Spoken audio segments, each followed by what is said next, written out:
효공왕이 즉위하였다. 이름은 요이고 헌강왕의 서자로 어머니는 김씨이다. 대사면을 하고 문무백관의 관작을 한 계급씩 더하였다. 2년 봄 정월에 어머니 김씨를 높여 의명왕 태후로 삼았다. 서불한 준흥을 상대등으로 삼고 아찬 개강을 시중으로 삼았다.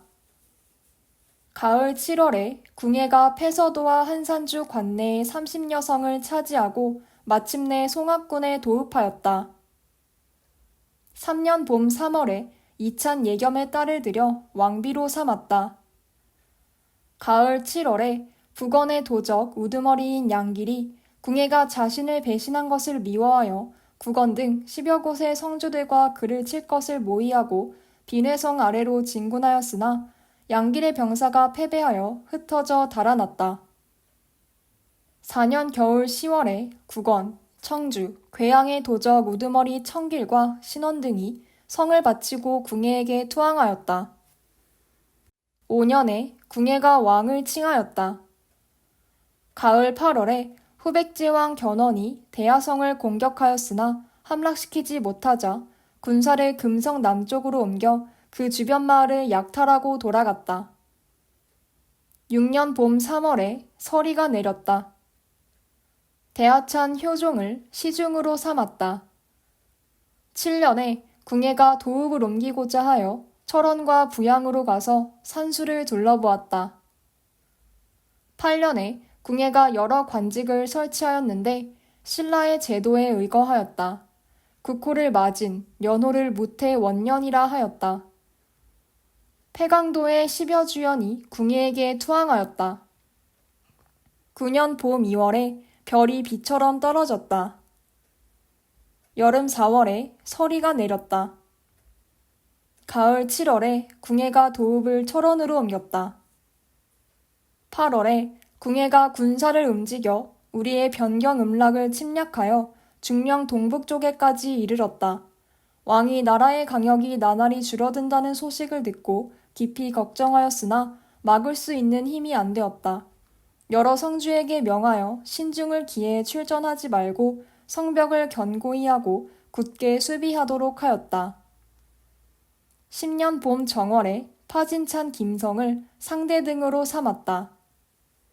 3월에 전에 당에 들어가 급제한 김문을이 관직이 공부원회랑 기왕부, 자의참군에 이르렀는데 책명사에 임명되어 귀환하였다. 여름 4월에서 5월까지 비가 오지 않았다. 11년 봄 여름에 비가 오지 않았다. 일선군 이남의 10여 성을 모두 견훤에게 빼앗겼다.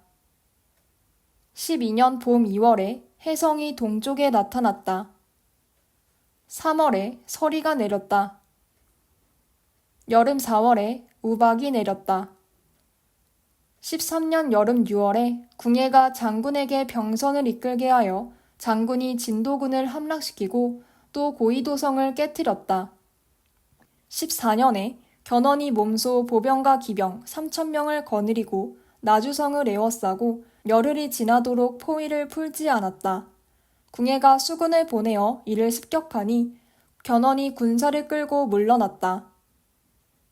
15년 봄 정월 초하루 병술일에 일식이 일어났다. 왕이 비천한 첩을 총애하여 정사를 돌보지 않았다. 대신 은영이 간하였으나 왕이 따르지 않으니 은영이 그 첩을 잡아다 죽였다. 궁예가 국호를 태봉으로 고치고 연호를 수덕 만세라고 하였다. 16년 여름 4월에 왕이 죽었다. 시호를 효공이라 하고 사자사 북쪽에 장사 지냈다. 신덕왕이 즉위하였다. 성은 박씨이고 이름은 경희로 아달라 왕의 먼 자손이다. 아버지는 예겸으로 정강대왕을 섬겨 대하찬이 되었고 어머니는 정화부인이며 왕비 김씨는 헌강대왕의 딸이다. 효공왕이 죽고 아들이 없어서 국인이 추대하여 즉위하였다. 원년 5월에 죽은 아버지를 추존하여 신성대왕으로 삼고 어머니를 정화태후로 왕비를 의성왕으로 삼았다. 아들 승영을 세워 왕태자로 삼았다. 이찬 개강을 상대 등으로 삼았다. 2년 여름 4월에 서리가 내리고 지진이 일어났다. 3년 봄 3월에 서리가 내렸다. 궁예가 연호 수덕 만세를 바꾸어 정계 원년이라 하였다. 4년 여름 4월에 참포의 물과 동해의 물이 서로 부딪혀 파도의 높이가 20장가량이나 되더니 3일 만에 그쳤다. 5년 가을 8월에 견훤이 대야성을 공격하였으나 이기지 못하였다. 겨울 10월에 지진이 났는데 소리가 천둥과 같았다. 6년 봄 정월에 금성이 달을 범하였다. 가을 7월에 왕이 죽었다. 시호를 신덕이라 하고 죽성에 장사 지냈다. 경명왕이 즉위하였다. 이름은 승영으로 신덕왕의 태자이다. 어머니는 의성왕후이다. 원년 8월에 왕의 동생 이찬 위응을 상대 등으로 삼고 대하찬 유렴을 시중으로 삼았다. 2년 봄 2월에 일길찬 현승이 반란을 일으켜 사형을 당하였다. 여름 6월에 궁예 휘하 사람들의 마음이 갑자기 변하여 태조를 추대하였다. 궁예는 달아나다가 아랫사람에게 살해되었다. 태조가 즉위하여 원년을 칭하였다. 가을 7월에 상주의 도적 우두머리인 아자개가 사자를 보내 태조에게 투항하였다. 3년에 사천왕사의 소상이 들고 있는 활의 줄이 저절로 끊어지고 벽화의 개가 소리를 냈는데 마치 짖는 것 같았다. 상대등 김성을 각찬으로 삼고 시중 언홍을 사찬으로 삼았다. 우리 태조가 도읍을 송악군으로 옮겼다. 4년 봄 정월에 왕과 태조가 서로 사신을 보내 우호를 다졌다. 2월에 강주 장군 윤웅이 태조에게 항복하였다. 겨울 10월에 후백제왕 견훤이 보병과 기병 10,000명을 이끌고 대야성을 공격하여 함락시키고 진례로 진군하자 왕이 야찬 기묘를 보내 태조에게 원군을 요청하였다. 태조가 장수에게 명령하여 군사를 내어 그를 구원하게 하니 견훤이 듣고 물러났다. 5년 봄 정월에 김유리 왕에게 고하여 말하기를 신이 작년에 고려에 사신으로 갔을 때 고려 왕이 신에게 물어 말하기를 신라에는 3가지 보물이 있으니 장육존상, 구층탑, 성대를 이르는 것이라고 들었다. 장육존상과 구층탑은 아직도 있으나 성대가 지금 그대로 있는지 알지 못하는가? 라고 하였는데 신은 답하지 못하였습니다. 라고 하였다. 왕이 이를 듣고 여러 신하들에게 물어 말하기를 성대는 어떤 보물인가? 라고 하였으나 잘 아는 자가 없었다. 이때 황룡사에 90세가 넘은 승려가 있었는데 말하기를 제가 일찍이 그에 대해 들었는데 보대는 진평왕께서 착용하시던 것이라고 합니다. 대대로 전해져 남고에 보관되어 있다고 합니다. 라고 하였다. 왕이 마침내 창고를 열도록 명하였으나 찾을 수 없어 다른 날 몸과 마음을 깨끗이 하고 제사를 지낸 이후에야 그것을 찾았다. 그 띠는 금과 옥으로 장식되어 있으며 매우 길어 보통 사람들이 맬 수 있는 것이 아니었다. 논하여 말한다. 옛날에 명당에 앉아 나라에 전해져 내려오는 옥새를 쥐고 구정을 줄지어 놓는 것이 제왕의 훌륭한 일인 것처럼 하였다. 그러나 한공은 이를 논하여 말하기를 하늘과 사람의 마음을 돌아오게 하고 태평성세의 기반을 일으키는 것은 결코 3가지 기물이 할 수 있는 바가 아니다. 3가지 기물을 세워 귀중히 여긴다는 것은 과장하는 자의 말일 것이다. 라고 하였다. 하물며 이 신라의 이른바 3가지 보물이라는 것도 역시 인위적인 사치에서 나온 것일 뿐이니 나라를 다스리는데 어찌 이것이 필요하겠는가. 맹자에 이르기를 제후의 보물은 3가지가 있는데 토지와 인민과 정사이다 라고 하였고 초서에 이르기를 초나라는 보물로 여기는 것이 없는데 오직 선을 보물로 여긴다 라고 하였다. 만약 이를 나라 안에서 행한다면 한 나라를 선하게 하기에 충분하고 바깥으로 옮긴다면 사회를 윤택하게 하기에 충분할 것이니 또 이 밖에 어떤 외부 사물의 충분함을 말하겠는가. 태조께서 신라인의 말을 듣고 그들에게 물은 것뿐이지 숭상할 만하다고 여긴 것은 아니다. 2월에 말갈 별부 달고의 무리가 북쪽 변경에 와서 사람들을 해치고 도적질을 하였다. 이때 태조의 장수인 견권이 삭주를 지키고 있었는데 기병을 이끌고 공격하여 크게 격파해서 말 한 필도 돌아가지 못하였다. 왕이 기뻐하여 사신과 편지를 보내 태조에게 살해하였다. 여름 4월에 서울에 세찬 바람이 불어 나무가 뽑혔다. 가을 8월에 누리의 피해가 생기고 날이 가물었다. 6년 봄 정월에 하지성 장군 원봉과 명주 장군 순식이 태조에게 투항하였다. 태조가 그들의 귀순을 어여삐 여겨 원봉의 본성을 순주로 삼고 순식에게 성을 하사하여 왕씨라 하였다. 이달에 진보성 장군 홍술이 태조에게 항복하였다. 7년 가을 7월에 명지성 장군 성달과 경산부 장군 양문 등이 태조에게 투항하였다.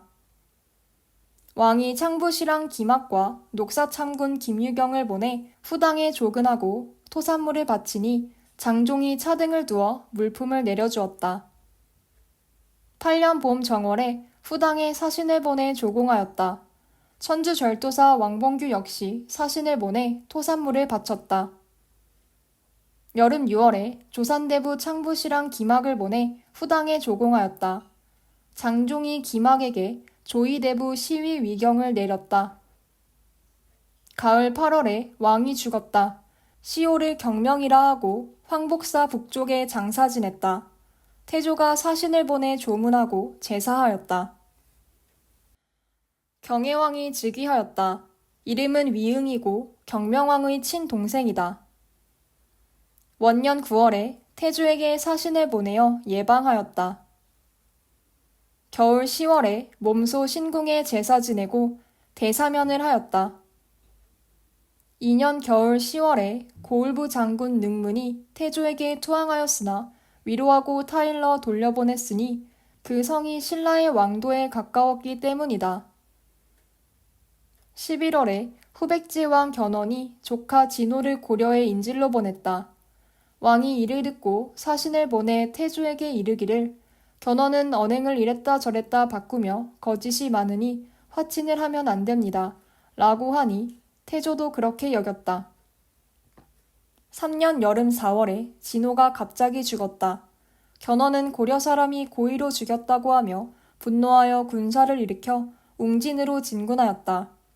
태조가 여러 성에 명령하여 성벽을 견고히 하고 나가지 않도록 하였다. 왕이 사신을 보내 말하기를 견훤이 맹세를 어기고 군사를 일으켰으니 하늘이 절대 돕지 않을 것입니다. 만약 대왕이 북 한 번 치는 위세만 떨쳐도 견훤은 반드시 스스로 파멸할 것입니다. 라고 하였다. 태조가 사신에게 말하기를 나는 견훤을 두려워하는 것이 아니라 죄악이 가득 차서 저절로 쓰러지기를 기다리는 것뿐입니다. 라고 하였다. 4년 봄 정월에 태조가 백제를 친히 정벌하자 왕이 병사를 내어 그를 도왔다. 2월에 병부시랑 장군 등을 파견하여 후당에 들어가 조공하게 하였다. 당에서는 장군에게 검교 공부상서를 제수하고 부사 병부낭중 박수롱에게 어사중승을 겸하게 하였으며 판관 창부 원해랑 이충식에게 시어사를 겸하게 하였다. 3월에 황룡사 탑이 흔들려 북쪽으로 기울었다. 태조가 몸소 근함성을 깨뜨렸다. 후당 명종이 권지강주사 왕봉규를 회화 대장군으로 삼았다. 여름 4월에 지강주사 왕봉규가 사신 임원을 파견하여 후당에 들어가 조공하였다. 명종이 임원을 중흥전으로 불러 접견하고 물품을 하사하였다. 강주 소간의 돌산향 등 4개 향이 태조에게 귀부하였다. 가을 9월에 견훤이 고울부에서 우리 군사를 습격하였다. 왕이 태조에게 구원을 요청하자 장수에게 명하여 정예병사 10,000명을 내어 가서 구원하게 하였다. 견훤은 구원병이 아직 도착하지 않았으므로 겨울 11월에 갑자기 왕경에 침입하였다.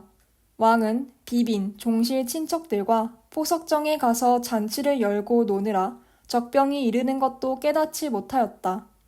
갑작스러워 해야 할 바를 몰라 왕과 왕비는 달아나 후궁으로 들어가고 종실 친척, 공경대부와 부인들은 사방으로 흩어져 달아나 숨었다.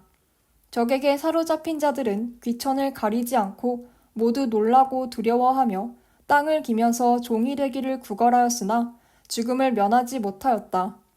견훤은 또 그의 병사들을 풀어서 공사의 재물을 거의 다 협박하여 빼앗고 궁궐로 들어가 차지하고는 좌우에 명하여 왕을 찾게 하였다.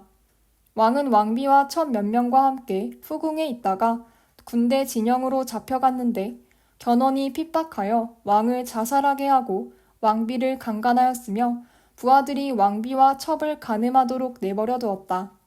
곧 왕의 친척 동생을 권지국사로 세우니 그가 경순왕이다. 경순왕이 즉위하였다. 이름은 부로 문성대왕의 후손이고 효종 이찬의 아들이며 어머니는 계아태후이다. 견훤에 의해 세워져 즉위하였다. 전왕의 시신을 들어 서당에 모시고 여러 신하들과 통곡하였다. 시호를 올려 경애라 하고 남산 해몽령에 장사 지냈다.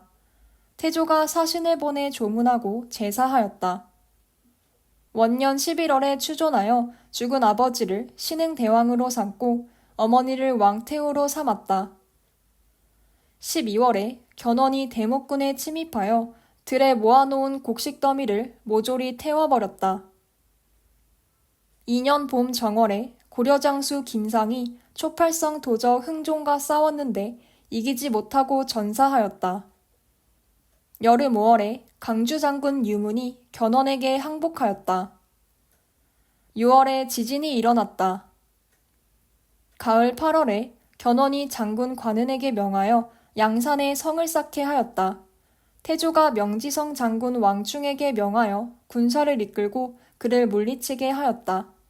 견훤은 대하성 아래로 나아가 주둔하고서 군사를 나누어 보내 대목군의 벼 이삭을 베어갔다.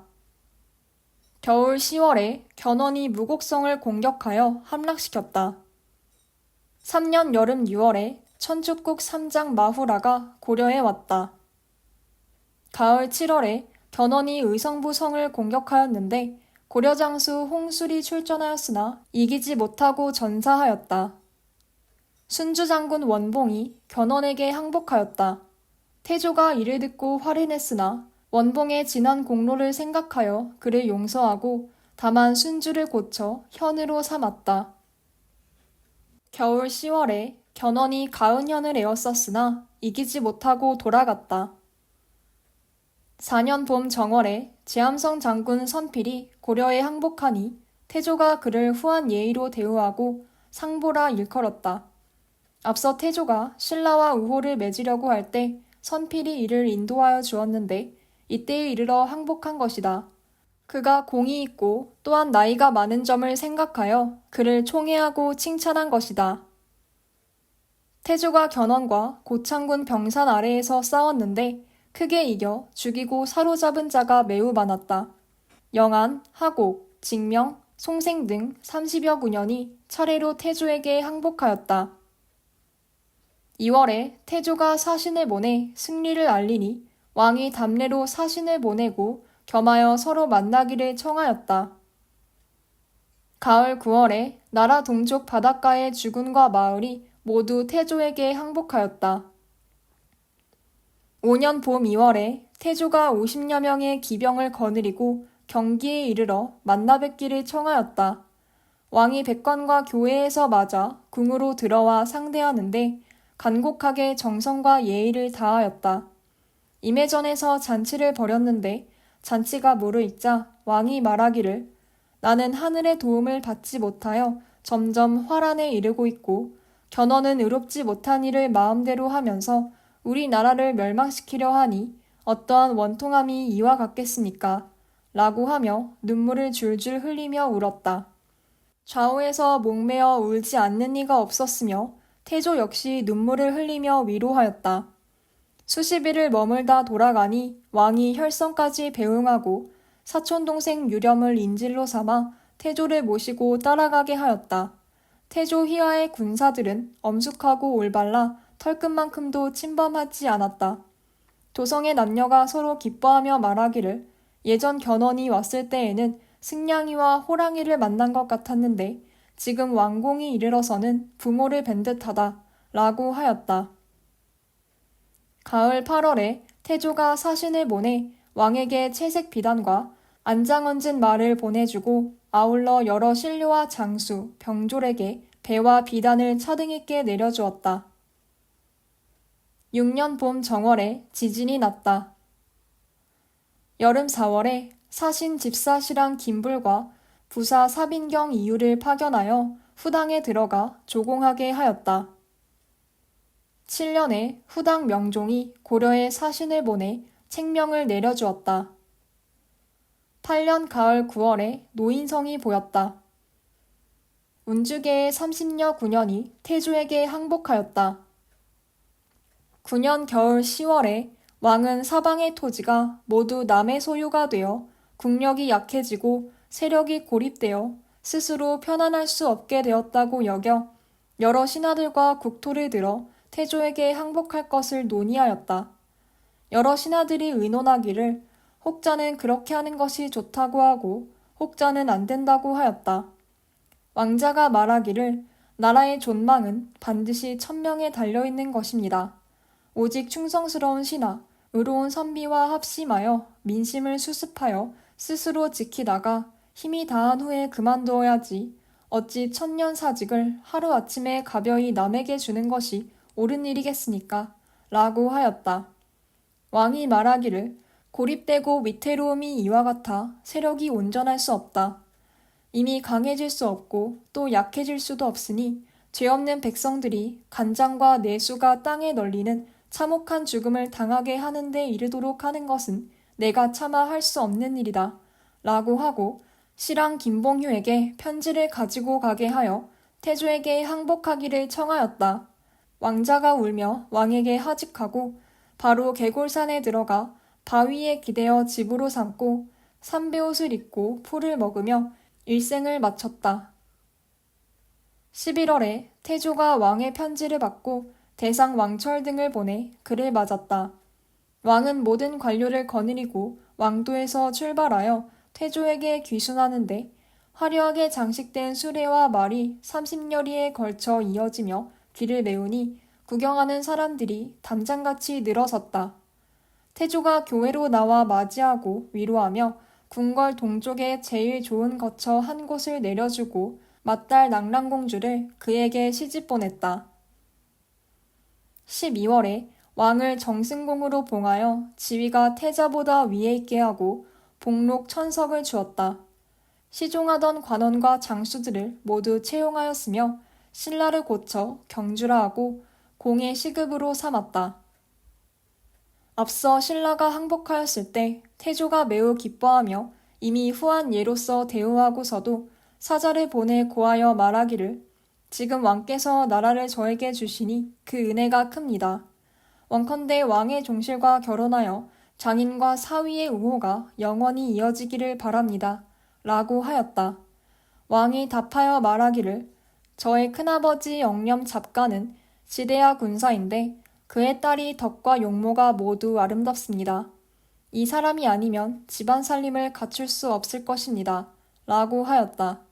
태조가 마침내 그와 혼인하여 아들을 낳으니 이가 현종의 아버지로서 안종으로 추봉된 자이다. 경종 헌화대왕 때에 이르러 정승공의 딸과 혼인하여 왕비로 삼고 정승공을 상보령으로 봉하였다. 공은 대송 흥국 4년 무인에 죽으니 시호를 경순이라 하였다. 나라 사람들이 시조로부터 이에 이르기까지를 3대로 나누었다. 처음부터 진덕왕까지 28명의 왕을 상대라 하고 무열왕부터 해공왕까지의 8왕을 중대라 하며 선덕왕부터 경순왕까지 20명의 왕을 하대라 하였다. 논하여 말한다. 신라의 박씨, 석씨는 모두 알에서 태어났고 김씨는 금괴에 들어가 하늘에서 내려왔다거나 혹은 금수레를 탔다고도 한다. 이는 너무 이상해서 믿을 수 없으나 세속에서는 대대로 전해져 이것을 사실이라고 여긴다. 정화 연간에 우리 조정은 상서 이자량을 송에 보내 조공하였는데 신부식이 문안의 인물을 띠고 보좌하여 갔다. 우신관에 이르러 한 집에 선녀상이 모셔져 있는 것을 보았다. 관반학사 왕보가 말하기를 이것은 당신 나라의 신인데 그대들은 이를 아는가? 라고 하고는 마침내 말하기를 옛날 황실의 딸이 남편 없이 아이를 임신하여 사람들에게 의심을 받자 바다에 배를 띄워 진안으로 가서 아들을 낳으니 그 아이가 해동의 시조왕이 되었다. 황실의 딸은 지상의 신선이 되어 오래도록 선도산에 있었는데 이것이 그의 상이다 라고 하였다. 신은 또 송에 사신 왕양이 동신성모에게 제사 지내는 그를 보았는데 현인을 잉태하여 나라를 처음 세웠다 라는 구절이 있었다. 이에 동신이 곧바로 선도산의 신성임을 알았으나 그의 아들이 어느 때 왕노릇을 한 것인지는 알지 못한다. 이제 다만 그 처음을 살펴보면 윗자리에 있는 자는 자신을 위해서는 검소하고 남을 위해서는 너그러우며 관직에 설치는 간략히 하고 행사는 간소하게 하였다. 지극한 정성으로 중국을 섬겨 산 넘고 바다 건너 조빙하는 사신이 이어져 끊이지 않았으며 늘 자제를 보내 조정에 나아가 수기하게 하고 국학에 들어가 배우고 익히게 하였다. 이로써 성현의 교화를 이어받아 변방의 거친 풍속을 고쳐서 예의의 나라가 되었다. 또 황제군의 위세에 기대어 백제와 고구려를 평정하여 그 땅을 차지하고 9년으로 삼았으니 나라가 번성하였다고 이를 만하다. 하지만 부처의 법을 받들고 그 폐단을 알지 못하여 마을에 탑과 절이 줄짓고 백성들이 도망가 승려가 되어 병사와 농민이 점차 줄어들어 나라가 날로 쇠퇴하니 어찌 어지러워지고 멸망하지 않겠는가. 이러한 때에 경혜왕은 더욱 노는 데에 빠져 궁인과 좌우 신하들과 포석정으로 놀러나가 술자리를 벌이고 즐기다가 견훤이 이르는지도 알지 못하였으니 저 문 밖의 한금호 누각 위에 장려화와 다를 것이 없었다. 경순왕이 태조께 귀순한 것은 비록 마지못해 한 일이지만 또한 칭찬할 만하다. 그때 만약 힘껏 싸우며 지키는 데에 사력을 다하며 태조의 군사에게 항거하였다가 힘이 꺾이고 세력이 다하였다면 반드시 그 종족을 멸망시키고 무고한 백성들에게까지 해가 미쳤을 것이다. 그러나 명령을 기다리지 않고 나라의 창고를 봉하고 9년을 기록하여 귀순하였으니 고려 조정에 공을 세우고 백성들에게 덕을 베푼 것이 매우 컸다. 옛날에 전씨가 5월의 땅을 송에 바친 일을 두고 소자첨이 그를 충신이라 하였는데 지금 신라의 공덕은 그것보다 한참 더 크다. 우리 태조께서 비빈이 많고 그 자손 역시 번성하였지만 현종은 신라의 외손으로 보위에 올랐으며 그 후에 왕통을 계승한 이는 모두 그의 자손이니 어찌 음덕의 응보가 아니겠는가.